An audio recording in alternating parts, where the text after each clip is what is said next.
friends, and a heartfelt welcome. I'm Esther Buerki, the passionate author of Living Without Fear, a book that has touched many lives, and the co-creator of the Amazon bestseller Inspired Journeys.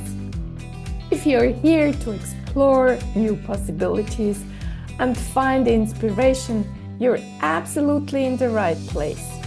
If today's episode resonates with you or someone you know, please share it. Let's spread the message of hope together. Don't forget to subscribe to my newsletter, join me on YouTube, and if you find value in this podcast, I'd be so grateful if you could leave a review and sprinkle some stars on your favorite platform. Your support means the world to me, and I'm deeply thankful for each of you. And today, I'd like to talk about the inner critic we all have.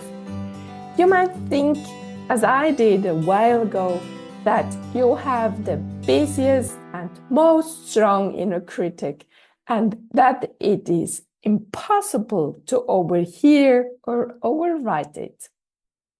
Well, we cannot compare our inner voices and calculate how often they are active in our head.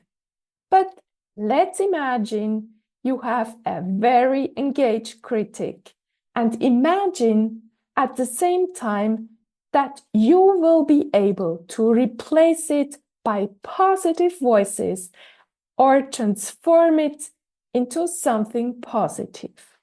And what I want you to do at the beginning, let's give our critic a name. I will choose a male name, but you might also choose a female name. If you need time to reflect on the name, press the pause button until you're ready with your name for your inner critic. So, I will call my inner critic Tom. Tom never slept. Tom never took any vacation, or maybe just for a short time, for a few hours, but not a whole day or a few days in a row. How about your Tom? Does he take long breaks? In the past, Tom was always there when I woke up and when I prepared myself for the day.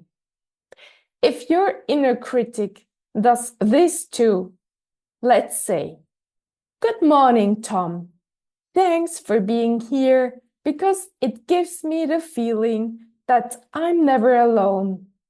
I don't really need you, but indeed, you give me certainty.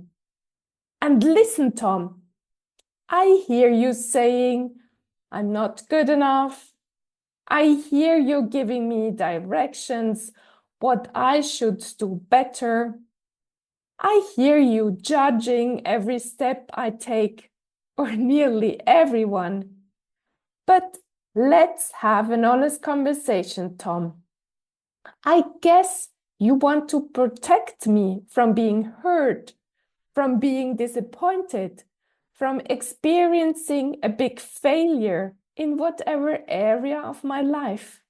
You want to do the best for me, Tom. But this doesn't work this way. What you do is disempowering me.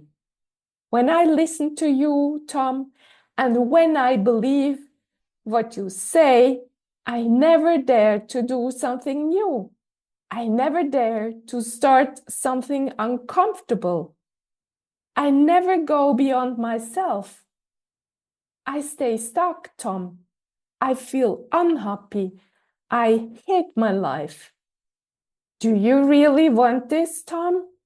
Tell me, is it really your job to put me down day by day and hour by hour sometimes? This cannot be true. Let's find another way, an empowering way, how you, Tom, can give me strength, how you can support me, how you can help me to become a happier human being. What I want to do is to find another person for you, Tom, who can replace you so that you can go for a vacation for a day or two or even longer. I know you don't like vacations. You are like me, who wants to work hard, give his best, and outperform anyone so that you don't feel anymore that you aren't good enough. But, dear Tom, you do a wonderful job day by day. You're amazing how hard you work. But this doesn't help me a lot. I need to say it again. So, Tom, I want to introduce you to someone who likes to be positive, encouraging, and uplifting. So, dear listener, let's find another name for your positive voice in your head. Is it a male or female name? I myself want to choose a female name. I will call her Anna. Press the pause button if you need some time to find a suitable name. Okay, so let's introduce Anna to Tom. And here we go. Dear Tom, here is Anna. She will be here to help you replace the negative sentences by positive ones. Anna wants to help me to find strength, positivity, and power to do the things I really want to do. Anna is always at your side, Tom, and you can always ask her to step into your position so that you can take a break and rest. And be assured, Anna takes care of me in the same way as you do, Tom. She will protect me from having negative feelings, from being in a depressive state, and from doing the things with negative consequences. Believe me, Tom, she does a wonderful job, such as you do as well, Tom. Dear listener, it might sound weird to you at the beginning, but we need to send our inner critic on vacation. And I'm giving you an idea how you can do this all the time. You don't need someone else for this process. You can do it always on your own, wherever you are at the moment. You don't need a silent space. You don't need a lot of time. You don't need a pen and paper. You can do it in your head. Saying this, it gives me the idea that at the beginning, you could write down the conversation your two voices in your head could have, the disempowering and the empowering voice. You're Tom and you're Anna.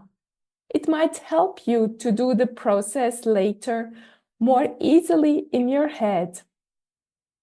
And imagine now yourself as you wake up and get prepared for your day. You hear first your Tom's voice, who might say, "You weren't good enough yesterday, and you felt depressed at the end. I'm sure today will be the same. It will be nearly impossible for you to make it a better day than yesterday. And I always told you, you are never enough. You should be working so much harder. Look at others, how they do beautiful jobs and how they become successful. And everybody admires them for what they do and for what they have become. And then you, dear listener, you go. You say to your Tom, "Thanks, Tom, for your work, but let me give you some rest and let Anna replace you for a while." And now listen to what Anna has to say. She might say, "Dear Esther, you're absolutely enough. And if you feel that yesterday hasn't been the best day, let me help you make today a better day. Let's start fresh again. Let's take tiny steps. Let's try during the next hour. And even if it doesn't work right now, let's not give up so fast. You're amazing, Esther, and I love you. And I know everything will turn out fine, even if you are afraid and you don't believe it yet." What do you think, dear listener? Could this be a plan to work on your strong inner critic? If you need help with this process, let me know and I will guide you through. Because I'm convinced, and this is from my own experience, you can do a lot of therapy, but if you don't start doing this inner work yourself, during challenging times, you will feel again very unhappy and stuck, and you will ask yourself why all the therapy sessions didn't work and why you feel you are at the same place as some time ago. If this episode inspired you, I'd love to hear from you. You can share your thoughts on Instagram, YouTube, or per email. Thank you, dear listener, for spending your precious time with me. You're amazing, and you're a gift to everyone who crosses your path. If no one has told you this today, let me say it again. You are loved and you matter. Have an amazing day, and I'll talk to you next week.